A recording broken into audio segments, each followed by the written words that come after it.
Hola a todos y a todas y bienvenidos un día más al canal. En el vídeo de hoy vamos a hablar de renting.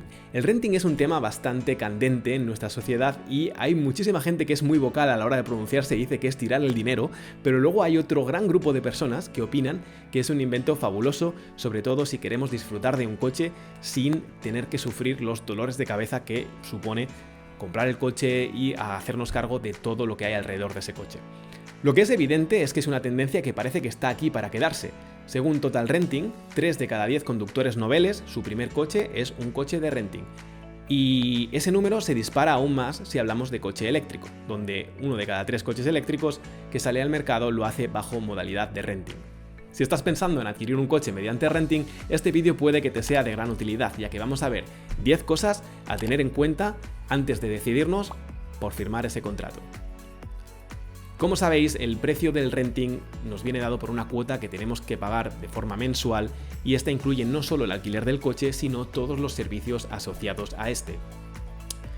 Lo que hay que tener en cuenta es que cuando firmamos ese contrato nos estamos en cierto modo vinculando o casando con esa marca durante los próximos años.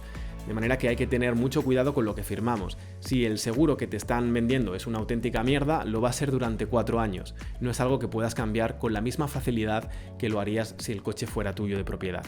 Otra cosa a tener en cuenta con el precio es que a veces tenemos bonificaciones si somos capaces de dar una entrada, es decir, a lo mejor pago 5.000 euros de entrada y soy capaz de negociar mejores condiciones o algún tipo de añadido a los servicios de ese renting. Yo os diría que si sois capaces de negociar mejores condiciones lo hagáis, pero si no, no tiene sentido. Estamos haciendo un renting para no descapitalizarnos, de manera que gastar dinero por gastar, si el precio va a ser el mismo, quizá no tenga sentido. El siguiente punto a tener en cuenta es el mantenimiento. El mantenimiento siempre va a entrar con un coche de renting, pero es importante saber qué tipo de mantenimiento estoy firmando. Si va a ser en un taller oficial, si va a ser en un taller subcontratado y en cuánto tiempo se comprometen a devolverme el coche. En el caso de que vaya a estar unos días en el taller, quizá tiene sentido que intentemos negociar alguna cláusula o estar atentos por si hay alguna opción de coche de sustitución, ya que si no es así y se nos queda en el coche 3 o 4 días en el taller, lo que va a pasar es que vamos a estar pagando nuestra cuota rigurosamente cada mes y vamos a estar unos días sin disfrutar de ese coche, lo cual si lo necesitamos para ir a trabajar, por ejemplo, nos pone en una situación de tener que alquilar un coche o tener que pedirle el favor a alguien. El tercer punto a tener en cuenta es el seguro. Si os paráis a pensar, para una empresa de renting, el activo más preciado es su coche y no tú. Entonces es muy importante que tengamos en cuenta qué incluye ese seguro, sobre todo para temas de qué pasa cuando la culpa es nuestra, qué pasa si yo le doy un golpe al coche y daño la carrocería, eso está incluido. ¿Qué pasa si tengo un accidente y es mi culpa? Está incluido. Haced preguntas, nunca está de más, sobre todo mirad la letra pequeña, porque aquí el problema es que, a mi modo de ver, al ser un renting, las empresas van a hacer todo lo posible por proteger sus activos, que son los coches, y el coche sigue siendo suyo, en un renting nunca es nuestro. Y yo creo que el coche les interesa mucho más que nosotros mismos, de manera que es súper importante ver qué incluye ese seguro y de qué nos está protegiendo.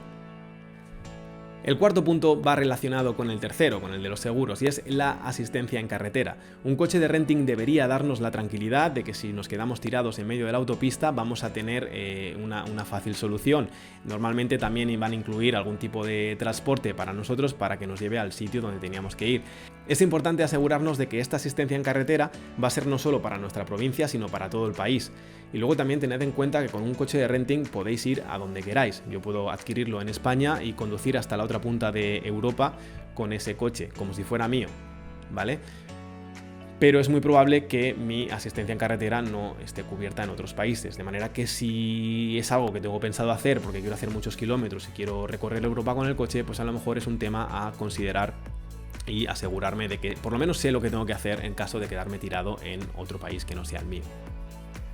El quinto punto, lo hemos comentado por encima antes, es el del vehículo de sustitución. Algunas empresas de renting te van a dar como parte de esa cuota que estás pagando la tranquilidad de que si al coche le pasa algo te van a dar un vehículo de sustitución, mientras que otras a lo mejor van a escatimar un poco más y te va a tocar buscarte la vida.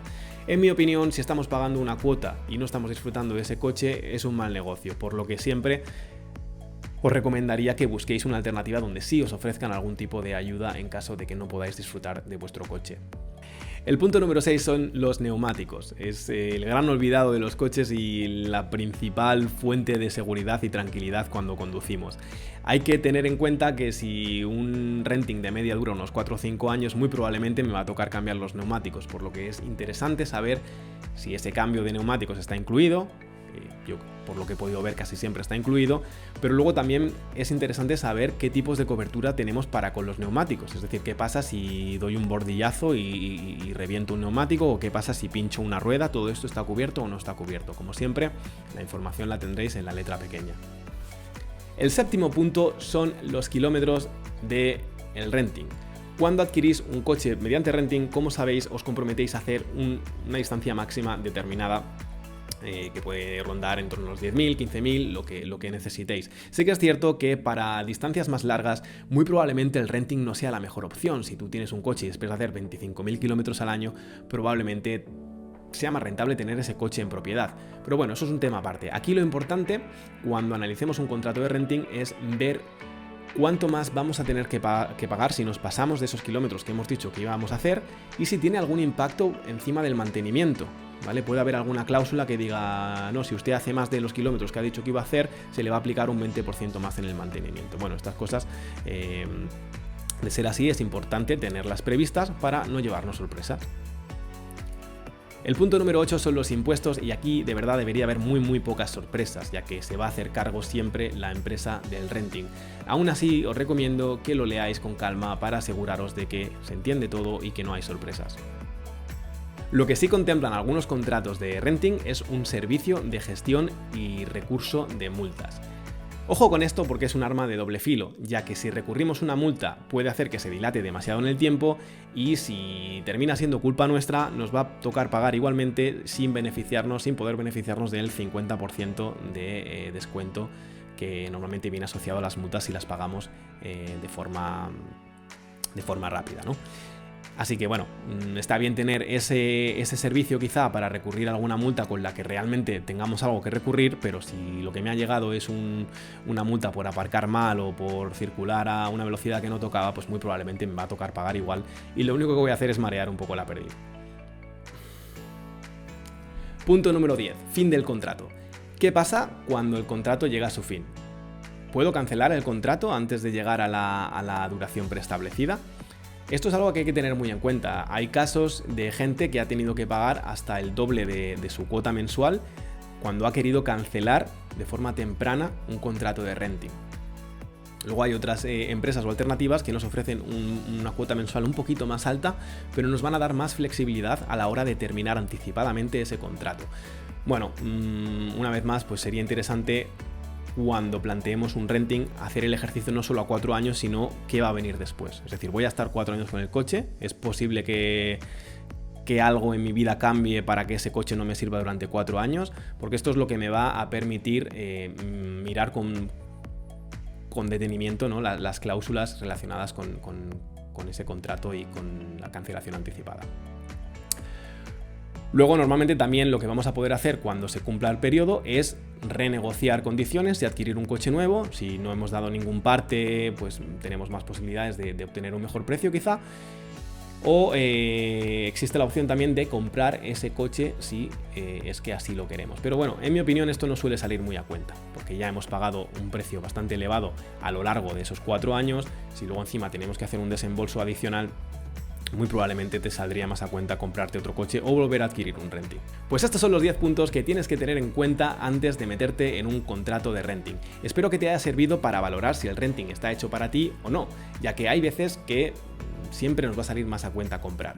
Como te prometí al principio del vídeo, te dejo aquí un enlace a otro vídeo donde explico con pelos y señales y con un caso práctico cómo comparo yo el business case de renting versus compra.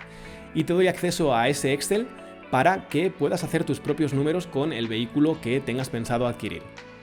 Muchas gracias por estar al otro lado. Como siempre, si te ha gustado el contenido, considera suscribirte al canal. A diferencia del renting, esto no tiene coste y a mí me ayudas un montón a seguir creciendo en este maravilloso mundo que es YouTube. Un saludo y nos vemos muy pronto.